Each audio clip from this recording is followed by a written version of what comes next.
My name is Andrew.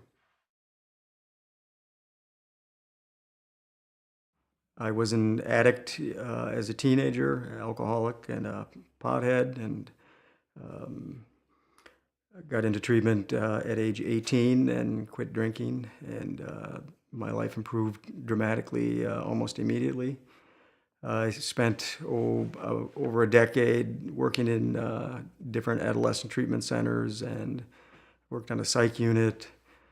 So I've had the opportunity to see firsthand how alcoholism devastates families and individuals.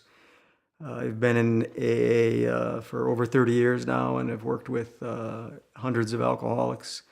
I helped start a AA meeting at Lino Lakes Prison, so I have a lot of experience there. My mother's an alcoholic, still using. I have siblings that are addicts, one in recovery and a few not. So alcoholism and addiction have pretty dramatically affected my life.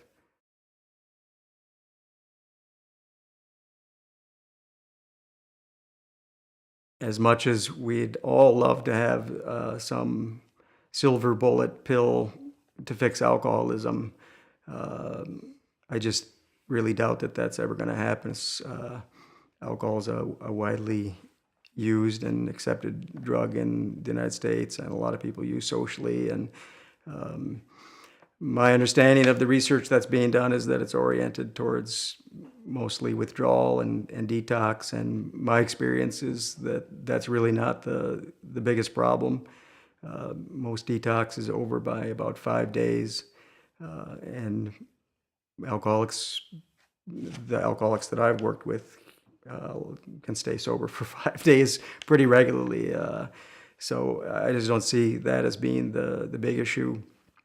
How I view it is, uh, it's almost like the single biggest advance in human health was from hand washing and clean drinking water and sanitation, and I see the same thing with alcoholism. The biggest advance in alcoholism are pretty simple things like AA being available for support, treatment centers, people kind of having a rough understanding that alcoholics aren't crazy, which is what they used to think. And I think our lower tolerance for alcoholic behavior has helped a lot. So, if you look at alcoholism over the last, since Bill W. 60 years ago, in his time, alcoholics didn't recover till they were in their 50s. Now, most of the people that I see in recovery begin in their late 20s, mid 20s, 30s. I don't know, the average age now is probably 30. And most of that just results from the widespread AA, where AA is available, recovery is pretty strong. Where AA is not available, recovery is pretty weak. In Minnesota, there are a lot of services oriented to alcoholics, and there's a pretty good understanding of it. And recovery here is really through the roof, pretty astronomical. And I think, like I said, a lot of it is oriented to our tolerance for the behavior that's associated with alcoholism.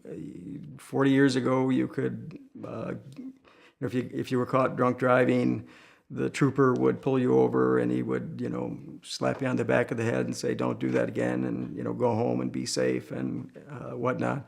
And now you get hammered for it, and spouses don't put up with alcoholics anymore. They leave them or kick them out. Employers fire them. So our whole level of awareness and tolerance is changed, and as a result, I think people are sobering up younger and younger.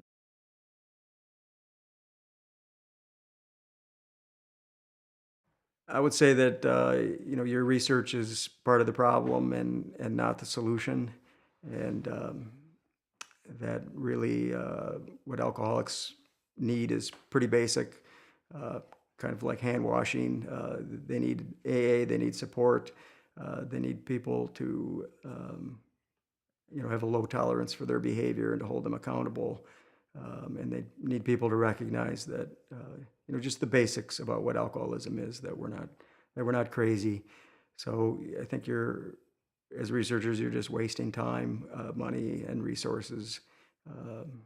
And I would ask you not to cause pain in my name.